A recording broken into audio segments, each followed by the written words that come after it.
right, I want to talk about the variants that I'm going to use in Panzer Leader and Panzer Blitz. These are variants that I use generally by default unless I'm playing with somebody who I don't regular play with. And these days that would be about anybody. But back in the day when I had a regular game group, this is what we were rolling with. Whether or not from Volume 12, Number 6 of the General magazine is the fanzine for Avalon Hill Games back in the day before it was bought out by the Evil Empire. And it was an excellent fanzine, one of the best in my humble opinion. It provided value to the customer in extending the playability and opening up the replayability of the games that they focused on. In some issues, there were new units for games, new maps for games, new scenarios for games. There was a plethora of variants for Panzer Blitz and Panzer Leader through the years. Some of them excellent.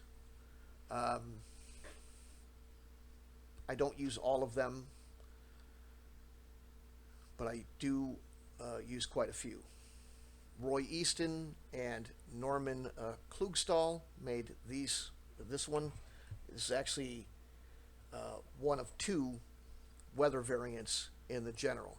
It's interesting how, sometimes I look at people and I go, what are you talking about with layout? Is it really that big of a deal and all that? I kind of get it, because if you go back to the other weather variant, it isn't as well formatted. The coloring is different. It isn't as explicit, and it doesn't cover as much. So I didn't like it as much. This looks more crisp and clean and easier to understand for me, even though the charts are kind of squeezed in, and they're kind of table 4 here is kind of messy because they were running out of room. The next volume after this, there's a brief apology from the publishers to Mr. Easton, Mr. Klugstall, explaining that we kind of goofed on the layout, and that kind of messed up their article. It is a little disjointed. It is arranged poorly, and unfortunately, if you read it, it may make what's a very easy and neat system seem not so much. And I've talked to a lot of veterans. They go, I remember that. It was a mess up. And did you read the thing in the next issue that said this? Of course not, because those are minor things most people just breeze right by. But it actually works pretty easily. So we'll just go through it real quick and show you how it works. So you start out with determining what game you're playing, obviously, by the header, Panzer Blitz, Panzer Leader.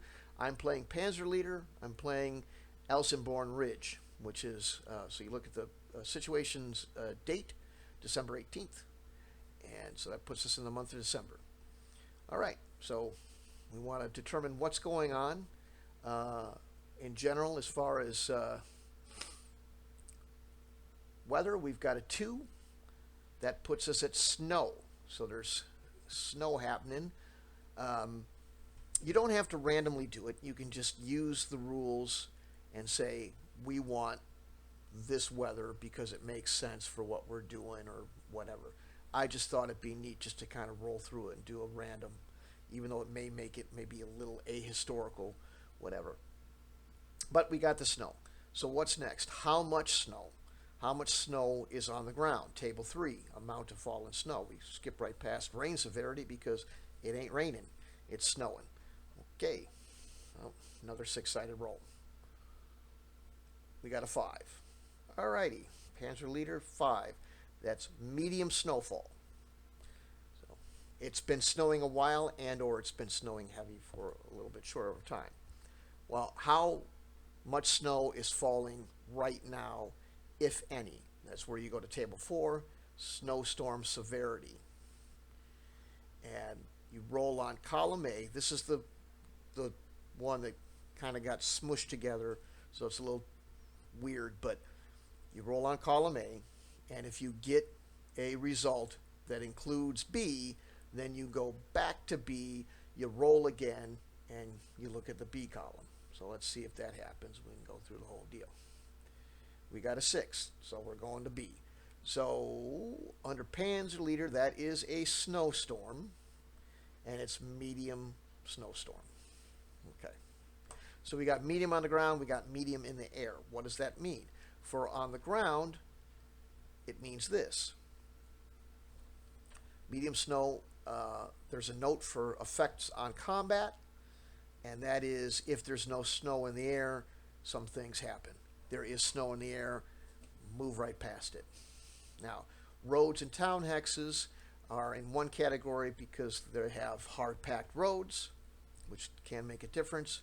So you're losing, well, when you say one movement factor for tracked vehicles on roads, what you're basically saying is, in a shorter way, is that you don't have tactical road movement anymore.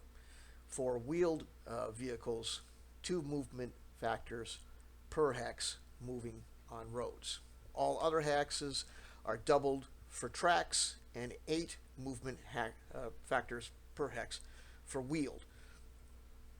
And then there's a note C, which is everything that's watery is frozen except for the big river on the Panzer Leader boards. So swamps and lakes, if they exist, become clear, and any streams that are on Panzer Leader boards become the gullies that are described on Panzer Blitz boards. So we'll get into that as we play.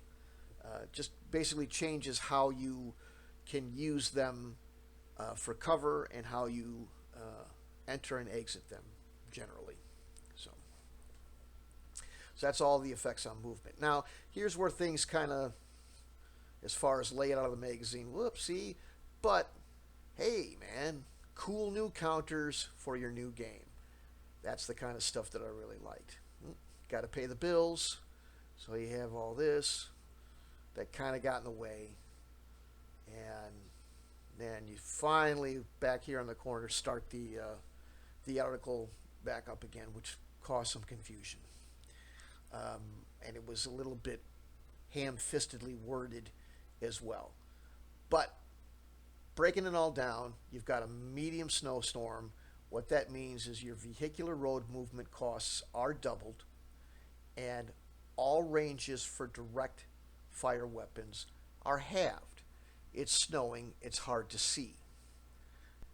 In conclusion, the weather adds a new level of tactical decision-making, authenticity, and realism to the system. Thanks for watching.